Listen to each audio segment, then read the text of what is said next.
حضرت جلال الدین سیوطی رحمۃ اللہ رضی اللہ تعالی عنہ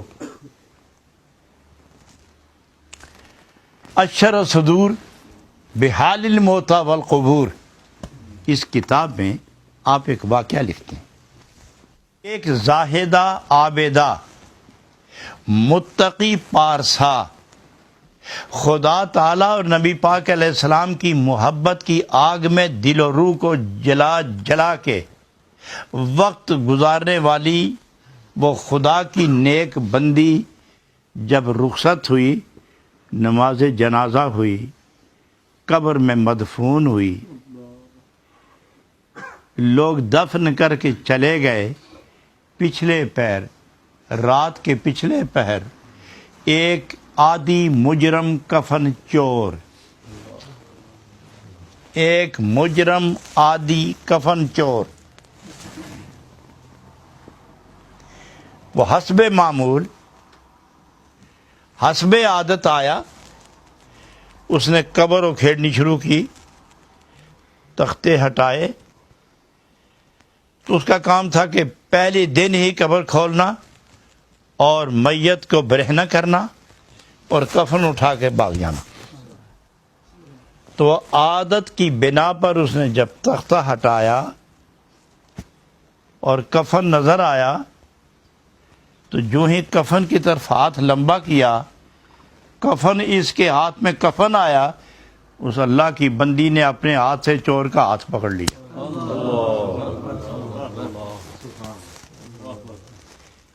اس قبر میں ماوے آرام اس خدا کے بندے نے چور کا ہاتھ پکڑ لیا.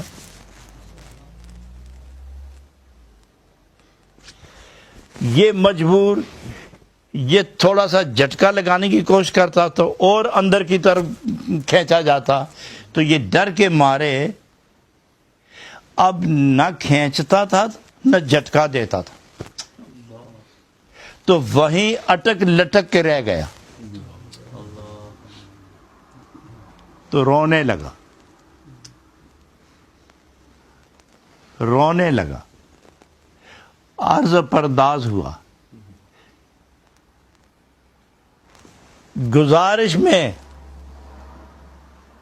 بحضور ولیہ حاضر ہوا کہ اے اللہ کی محبوبہ، میں توبہ کرتا ہوں،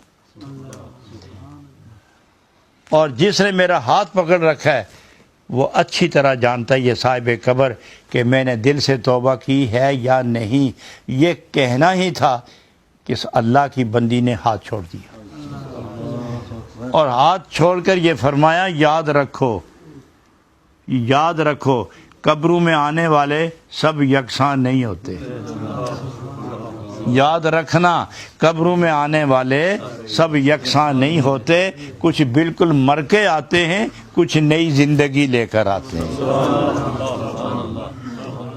اور دوسری بات یاد رکھنا کہ جن کے پردے خدا محفوظ کر لے، ان کا پردہ کوئی دوسرا اٹھا ہی نہیں سکتا.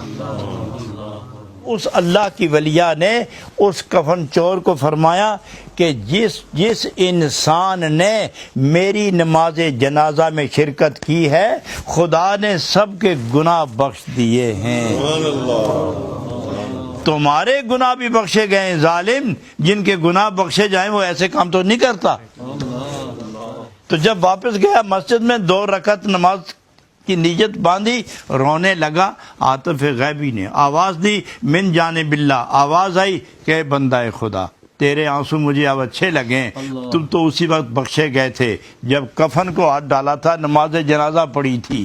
میں اپنے ولیہ کی نماز جنازہ میں جتنے شامل ہوئے، میری رحمت کا تقاضا تھا کہ سب کو بخش دیا جائے، تم بھی بخشے گئے. لیکن اب جو تم رو رہے ہو نا، اس کے کفن کو ہاتھ لگانے کے بعد اب جو تم رو رہے ہو، تو یاد رکھو اس ولی کے واسطے وسیلے سے میں تجھ کو بھی اپنے دوستوں کی صف میں شامل کر چکا ہوں.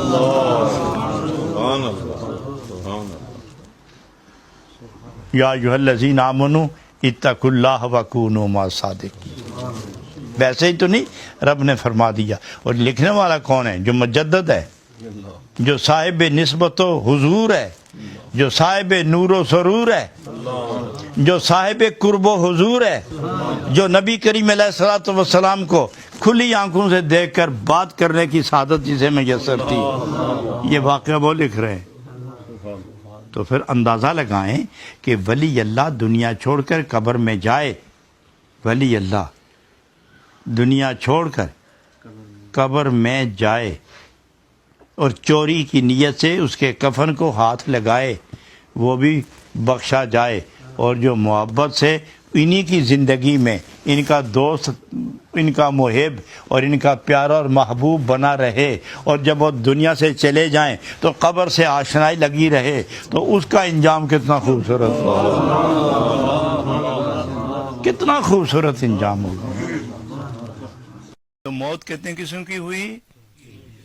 3 قسم کی۔ ایک وہ طبی موت جو قبر میں لیٹنا پڑتا ہے، ایک وہ موت کہ جس سے گناہ زیادہ ہو جائیں اور نیکیاں مر جائیں اور اندر کے چراغ گل ہو جائیں، گویا بندہ اندر سے مر گیا، اور ایک وہ موت کہ تمام گناہوں سے آزاد ہو کر بے نیاز ہو کر رب کی یاد، نبی پاک کے عشق میں ڈوب گیا، گویا وہ دنیاوی اعتبار سے اتنا آزاد ہو گیا کہ کبھی دنیا کا تصور اسے عبادات کے نشے سے نہیں روکتا، وہ بھی گویا موت قبل انتا موتو کا درجہ حاصل کرنے کے بعد اس مقام پر پہنچ گیا جہاں اللہ اس کو فرماتا فَلَنُحْيِيَنَّهُ حَيَاتًا طَيِّبًا۔